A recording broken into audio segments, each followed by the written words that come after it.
Yo, what's going on guys? Tomahawks here. Today I'm bringing you guys part 3 to the rise and fall of MV Australia. Now I'm going to be backtracking a little bit and talking about from where I resigned from MV Australia and gave it over to Derm, just because I want to correct a few things from which I said in the previous episode.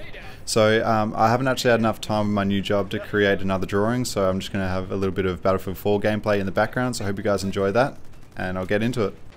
Around June last year, we were mid-season, Black Ops 2, and I was the leader of MV Australia at that point, and we were ranked in the top 20 for win-loss, score per minute, and KD. I think we were around ranked 13th to 15th, not quite sure on the particular numbers, but that's what we were at that point. I had to hand off the leadership to Derm at that point because I had personal reasons which I don't really want to get into. The reason why I chose Derm is because he was a great candidate. He was cold and ruthless when he needed to be, and he was actively seeking out good players. He knew people who knew people, and all the good players know all the other good players, and that's just how it is. Well, it's how it is in Australia anyway. Towards the end of Black Ops 2, Derm actually had around 6 months or so to actually push the clan furthermore. He was actually able to refine it. He was able to get rid of some of the crappier players, some of the inactive players, and to bring in new talent, because you know, good players bring good people, and all these connections just work together so well. He was able to bring a lot of these people in, and it pushed us furthermore into the top 6 ranking of win-loss, score per minute, and KD. I think personally this is a great feat for me, who just started off the clan as just something completely different, and I was so proud at that point. I was really happy, and being in the top 10 really promoted people, because in those leaderboards they get so much attention and so many people would be constantly applying. I think we were getting quite a few applications per day. I could probably pinpoint when everything turned to shit, and that's right when Ghost came out. Honestly, everyone was so excited for Ghost to come out, and I honestly thought there was going to be a huge game changer. I thought they were going to do a lot of things which they quite frankly didn't. Not only did they not do these like really good innovative ideas, is they actually backtracked. A lot of the features that you see in Ghost were completely shit. Like clan involvement was completely useless.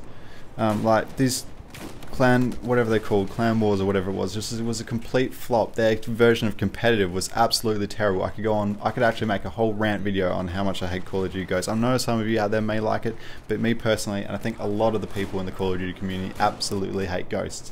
I think if I were to turn my Xbox One on right now, you'd probably find 1,000 people playing, and that is just atrocious.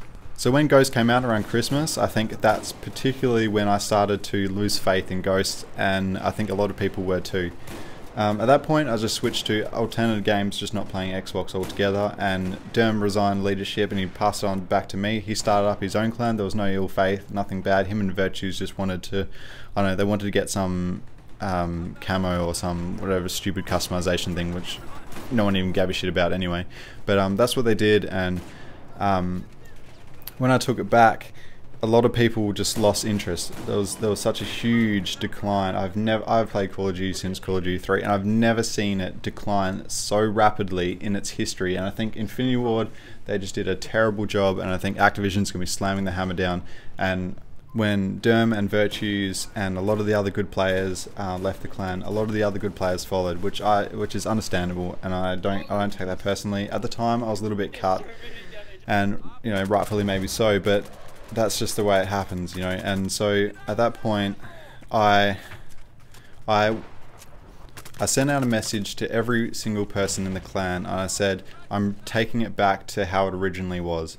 Now the reason why I decided to do this is because I could see the trend happening, and I didn't want everyone to leave me. I wanted to be in control of this situation. I don't think I've really told many other people this, but I don't know why I'm deciding to do it now, but I am. That wasn't the only reason that we actually, well, me personally actually decided to cut a lot of the members. And when I say a lot of the members, we went from 80 members down to 30 in a few hours. I cut 50 people. I was able to, send out a message, but that wasn't the only reason. When you scroll through your Twitter feed, I would search MVAU, and I would be able to find every now and then these rage messages of people, saying like, the hate was getting to me on a personal level. I think if you get any big team, any major company, like take Apple or Microsoft or any football team or whatever, there's always going to be this element of hatred, whether that's jealousy or whether that's rightful hatred. I don't really know. And it was sort of getting to me at a point where it was much nicer being a smaller team, because you were the underdogs, you were the guys being like, you were the team that people were rooting for. And when you got that big, we were probably at that stage, you know, the #1 clan in Australia, and we were always chasing underrated's tail. But I think honestly the hatred got to underrated as well. They were known for dashboarding, they were known for rage quitting, and I could honestly see exactly where they came from. I would kick anyone who were to dashboard. Rage quitting I can sort of understand, but I don't promote it. But dashboarding I'm not a fan of. I think a lot of people will know that, and I will kick anyone who does do it. But the problem is people openly lie to your face over the internet, and they will do anything, they'll say anything they can just to twist their words to make them, you know, innocent. And I've got recordings of DDoSers openly denying the absolute obvious, and people do it all across the internet. It's just human nature. And so, quite frankly, the hatred and the loss of these key members made me want to bring the clan back to how it originally was. So I kicked 50 members. I sent out a message going, anyone who wants to stay, send me back a message right now. Anyone who doesn't want to stay, you're going to be booted. And I'm now, you know, bringing people into the clan who are just genuinely good people, not caring about stats anymore. You know, maybe that might change in the next game if they bring like a new competitive element. But right now, when Ghost is already dead, we've got 30 members, and I'm pretty happy with how it is. And it's just been such an epic journey over the last like 3 years of building it up and watching it, you know, fall. Bit of my own destruction as well as a few key factors from other people. But quite frankly, that's my story. That's how Envy Australia was, you know, brought up from the ground and in its pinnacle, like the #1 clan in Australia. And there's a lot of people that helped me build that clan, and I just want to say thank you to everyone who participated. And I'm going to keep trying to be putting out new team challenge videos in the future with all the new members, depending if the next Call of Duty is good. But for now, I think, you know, Envy Australia is pretty good for where it is, and I'm happy with that. I know this has been a long commentary, guys. I hope you enjoyed. It's a bit more personal, it's a bit more open. I don't think I've ever shared that. I don't even think Derm knows the real reason why, you know, I quit. And this is a true commentary. There's not too many edits. A lot of my commentaries I go over and edit and cut back, and go over and edit and cut back because I say the wrong thing. So I'm sorry if I started a bit in this commentary, but it's just a real commentary. So hope you guys enjoyed that. Just let me know what you think in the comment section below, and if you want to see more of anything. Yeah, thanks for watching, guys. Peace out.